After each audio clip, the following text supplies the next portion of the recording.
We're going to start out with remembering standard form of a line. If you don't remember, we talked about that formula was given by AX plus BY equals C. And the only time you really need to know about standard form is if I ask, which form is this? And as long as you can identify it, you're okay. So here's a problem that's in standard form. So what I would do if something's in standard form is instead of making a table and doing all this work, I would just, we're not going to make a table.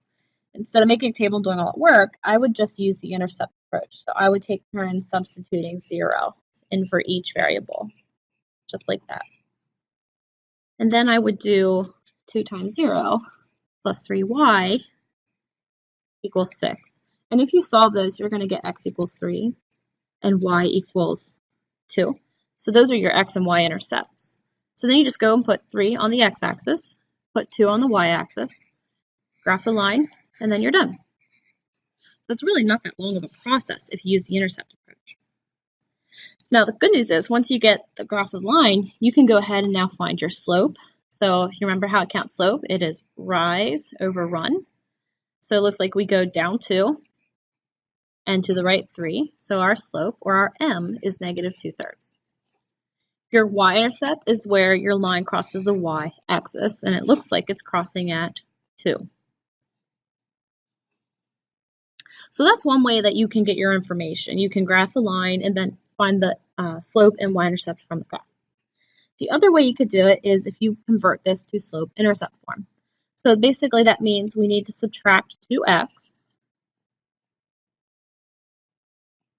So I would have negative 2x plus 6 on the other side. And then I need to divide everything by 3. So I have y equals negative 2/3 x plus 2.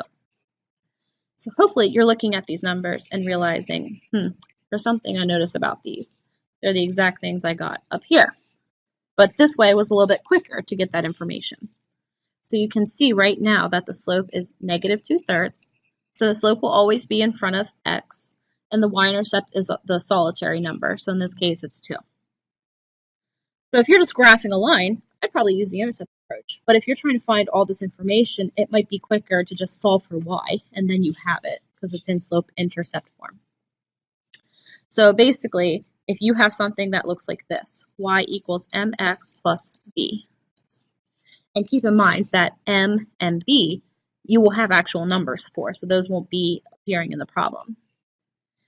You will be given the slope, and you will be given the y-intercept. And if you know those two things, then you can graph a line and do a word problem. So that's why usually slope-intercept is more popular. So what we're going to do is we're going to take some of these slope-intercept equations, and we're going to make sure we can get the info that we need out of them. So hopefully you're realizing m is 3/5, and your y-intercept, or your b, is negative 4. In the second example, your slope is negative 4, and your b is 5. And then your third example, m is actually 1, because there's really a 1 in front of the x. And if you don't see the y-intercept, if they don't have a number, then that means it's 0. And now we go backwards. So it says write the equation in slope-intercept form. So you're going to write y equals, you need your slope, which is 3, and that goes in front of x. And then your y-intercept goes last, so minus 6. And then the next one, y equals, your slope is negative 1/2, and your y-intercept is positive 3. So what I like to do is take it up a notch. This time I'm going to give you a graph, and I want you to get the slope and the intercept from the graph. So we're going to write y equals, I would just leave a space for your slope and a space for your y-intercept. So you're basically copying the formula without those two things. Oops. Y equals blank x plus blank, and one more time, y equals slope x plus y-intercept. So when we look at this graph, we're going to notice the slope is down 2 and to the right 4. So my slope is negative 2 over positive 4, and that reduces to negative 1/2. And then your y-intercept is going to be where it crosses the y-axis. And it looks like it's crossing at -2. So your equation, you could condense down and make it -1/2 x. And you can just write -2. You don't have to have the plus sign. All right, next example, we're going to go up 1 to the right 1. So your slope is 1. And your y-intercept is 1, 2. So again, you don't need to have a 1 in front of x. We could just write this. And then for this one, our slope is, let's see, down 1, 2, 3, 4, and to the right 2. So down 4, right 2. And your y-intercept is right here, and that's at 1. So my final answer, I of course want to reduce my fraction, so I get -2x, and I still have a positive 1. So these are all the equations that match those lines. So now we're going to reverse it. This time I'm going to give you the equation. I want you to graph the line. So it's important to realize you have slope and your y-intercept. Your y-intercept is always your beginning amount.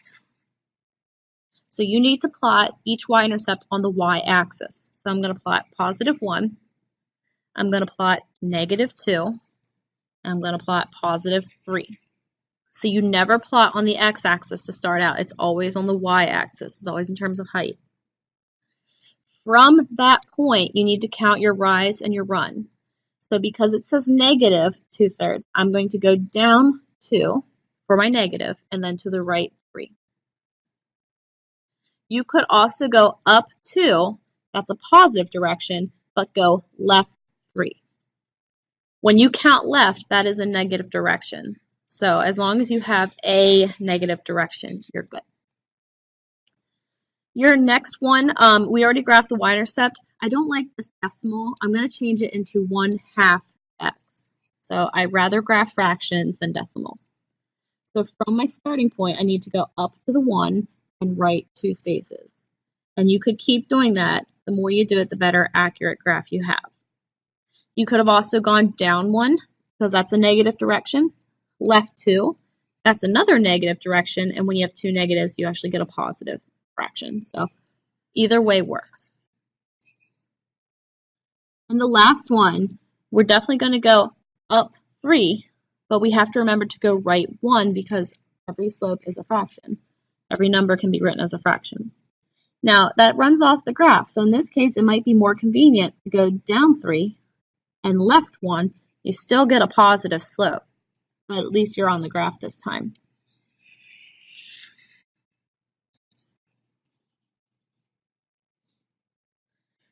(5a), so this is a very common problem that we see, that y equals x and y equals -x. They are both going to start at 0. But the first one, the slope is +1, so you have to go up 1, right 1. So your line will look like that. Your second one, because it's negative, that means you have to go either down and right, or you can go up and left, whichever one you rather do. Now, number 5, we are going to graph, but obviously this is not in graphing form for us yet, so we need to solve for y first. So we're going to subtract 5x from both sides. And then we're going to divide everything by -3. So I get a +5/3 x and a -2. So now I can start at -2. And my rise is going to be 5, 3, 4, 5. And I'm going to run over to the right 3. So right there is your graph.